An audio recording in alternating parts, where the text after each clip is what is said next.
Shalom Bapak Ibu Saudara yang dikasihi Tuhan Yesus Kristus, apa kabar Anda hari ini? Dimanapun Anda berada, saya berharap Anda selalu dalam keadaan yang baik. Dan sangat senang hari ini saya bisa menyapa Anda kembali melalui program Sapaan Gembala GKI Manyar. Saudara yang dikasihi Tuhan Yesus Kristus, saya ingin memulai sapaan hari ini dengan sebuah pengakuan. Saudara. Saya ingin mengaku bahwa salah satu sindrom yang biasanya dimiliki oleh para pendeta, ya, orang-orang yang berprofesi sebagai pendeta, entah itu laki-laki atau perempuan, adalah perasaan selalu dikenal oleh banyak orang. Ya, jadi ini salah satu sindrom dalam tanda kutip seorang pendeta, saudara, yaitu dia selalu merasa dikenali oleh banyak orang, banyak komunitas di berbagai tempat. Nah, tapi demikian juga sebaliknya, dia merasa bahwa walaupun saya dikenal oleh orang banyak, tetapi saya belum tentu mengenal mereka satu persatu. Saya belum tentu ingat nama mereka satu persatu, walaupun saya dikenali, gitu ya. Nah, saudara, mungkin ini bukan hanya dialami oleh para pendeta saja, tetapi juga mungkin orang-orang para pelayan publik yang lain, misalnya ya. Misalnya katakanlah para guru. Ya. Guru itu melayani banyak sekali murid, saudara. Ya, ratusan atau bahkan mungkin ribuan murid atau mantan muridnya dulu selama beberapa angkatan, ya jumlahnya mungkin sampai ribuan.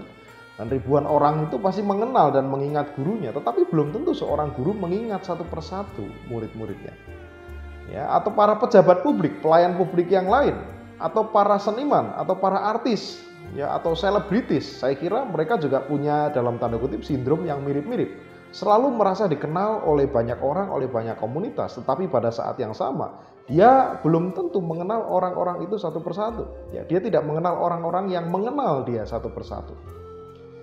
Nah, saudara, kenapa saya ceritakan ini di awal? Karena ini ada hubungannya dengan pengalaman yang juga ingin saya bagikan. Satu kali, saudara, saya pernah punya sebuah pengalaman yang menarik buat saya pribadi. Saya pernah makan di sebuah warung soto yang sederhana sekali. Warung sotonya, saudara, cuma ada gerobak gitu ya, dan tenda begitu dengan beberapa meja yang disediakan dari kayu dan tempat duduk gitu ya di sana. Ini konteksnya sebelum saya menikah, saudara. Dan satu siang, pada jam makan siang, saya mampir ke warung soto ini. Pada waktu itu tempatnya sudah cukup penuh, dan dua tempat duduk yang tersisa pada waktu itu adalah dua tempat duduk yang ada persis di samping saya. Lalu ketika saya makan, datanglah sebuah keluarga. Ya, lebih tepatnya ada satu orang ayah dan dua orang anak perempuan, saudara. Dua orang anak perempuan ini kurang lebih, kalau saya nggak salah menduga, usianya pada waktu itu sekitar mungkin 5 tahun dan 7 tahun, masih cukup kecil gitu ya. Nah, ayahnya ini kemudian mengantarkan mereka masuk ke warung soto itu, dan karena hanya dua tempat duduk yang tersisa persis di sebelah saya, maka ayahnya ini memberikan tempat duduk itu untuk kedua anak perempuannya ini ya.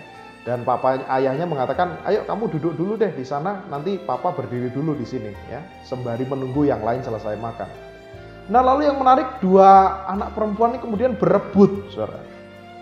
Nah, tetapi berebutnya bukan siapa yang mau duduk di sebelah saya, tidak, tetapi mereka saling berebut untuk tidak mau duduk persis di sebelah saya. Jadi mereka berebut untuk menghindari saya, kurang lebih begitu. Nah, lalu yang saya paling ingat juga adalah salah satu dari kedua anak perempuan ini mengatakan kepada papanya waktu itu ya, dengan suara yang cukup keras. Mereka mengatakan, "Papa, I don't want to sit beside a stranger," dalam bahasa Inggris. Saya tahu artinya, "Papa, aku tidak mau duduk di sebelah orang asing." Nah, saudara, ini baik sebetulnya ya, karena saya dalam hati saya mengatakan, oh berarti anak-anak ini diajari, mereka dilatih oleh orang tuanya untuk tidak berada di sekitar atau berinteraksi dengan orang yang mereka tidak kenal. Ya, saya kira itu satu hal yang baik juga. Tetapi yang saya mau katakan bukan itu, saudara. Yang saya mau katakan adalah perasaan saya pada waktu itu sebagai seorang yang merasa dikenal, saudara, oleh banyak orang, kemudian harus ditolak oleh seorang anak kecil ini. Ada perasaan tertolak. Nah, saudaraku, perasaan tertolak itu adalah salah satu perasaan yang paling tidak disukai oleh manusia. Saya kira Anda sepakat dengan saya. Apalagi ketika penolakan itu datangnya dari kaum kita sendiri. Penolakan itu datangnya dari keluarga kita, dari orang-orang yang kita kenal. Nah, itulah yang diceritakan dalam bacaan leksionari kita hari ini. Bacaan leksionari hari ini adalah bagian dari pleidoy Stefanus dalam sebuah sidang mahkamah agama. Kita tahu kisah ini. Dan di dalam narasi pembelaannya itulah dia kemudian mengajak para pemimpin agama Yahudi untuk bercermin, ya, mengajak mereka untuk kembali melihat ke belakang, berefleksi dari kejahatan-kejahatan yang telah dilakukan oleh nenek moyang mereka. Salah satunya adalah tentang apa yang terjadi kepada Musa. Diceritakan satu masa, Musa ini berusaha begitu keras untuk menyelamatkan, untuk membebaskan orang-orang Israel dari tangan Mesir. Dia menuntut balas bagi seorang Israel yang kita tahu ceritanya orang Israel ini dianiaya. Dan kemudian Musa ini membunuh orang Mesir yang menganiaya saudaranya ini, orang Israel. Kemudian diceritakan juga Musa juga pernah menawarkan diri untuk mendamaikan pertikaian antara dua orang Ibrani yang berkelahi itu, saudara ya. Sedang berkelahi lalu Musa menawarkan diri untuk mendamaikan mereka. Nah, kenapa Musa melakukan hal itu, saudara? Musa melakukan hal itu tidak lain karena cintanya, karena kasihnya kepada bangsanya, kepada bangsa Israel ini.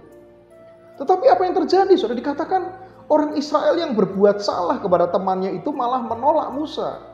Mereka menolak untuk dimediasi dan ia mengatakan, siapakah yang mengangkat engkau menjadi pemimpin dan hakim atas kami? Siapa yang angkat engkau jadi pemimpin dan hakim atas kami? Kenapa engkau ikut campur urusan kami? Kurang lebih seperti itu yang mau dikatakan. Oh, saudara, bayangkan apa yang timbul dalam hati Musa pada waktu itu. Perasaan tertolak. Dengan kata lain, orang Israel itu tidak bisa melihat usaha Musa bahwa sebetulnya Musa ini sedang berjuang loh melawan Mesir demi bangsa yang dicintainya ini. Orang itu tidak dapat melihat kasihnya Musa dan usahanya Musa yang besar untuk memimpin pembebasan Israel. Tentu Allah yang membebaskan Israel, tetapi Allah menggunakan, kelak kita tahu Allah menggunakan Musa untuk memimpin bangsa ini. Itu sebabnya Musa ditolak, itu sebabnya Musa disingkirkan dengan penuh penghinaan oleh bangsanya sendiri. Oleh bangsanya sendiri, saudara. Nah, saudara, apa yang bisa kita refleksikan dari sini? Saya mau katakan begini, saudaraku. Pekerjaan baik itu tidak selalu mendapatkan respon yang baik dari orang lain. Oleh sebab itu dalam hidup ini mari kita tidak hanya berfokus pada penerimaan orang lain terhadap kita, tetapi mari kita berfokus pada pekerjaan baik itu sendiri. Hidup kita tidak mungkin menyenangkan semua orang. Bahkan ketika kita mengatakan dan melakukan apa yang seharusnya, apa yang baik, kita belum tentu diterima oleh orang lain. Tetapi mari kita melakukannya. Mengatakan apa yang benar, melakukan apa yang benar. Dengan mata dan hati kita yang selalu tertuju ke arah Kristus. Mari kita melakukannya dengan hati yang tertuju kepada Tuhan. Dia yang menerima kita ketika dunia ini mungkin menolak kita dan setiap kebenaran yang kita lakukan. Kiranya ini menjadi kekuatan bagi kita untuk menjalani sepanjang hari yang dikaruniakan oleh Tuhan ini. Tuhan memberkati.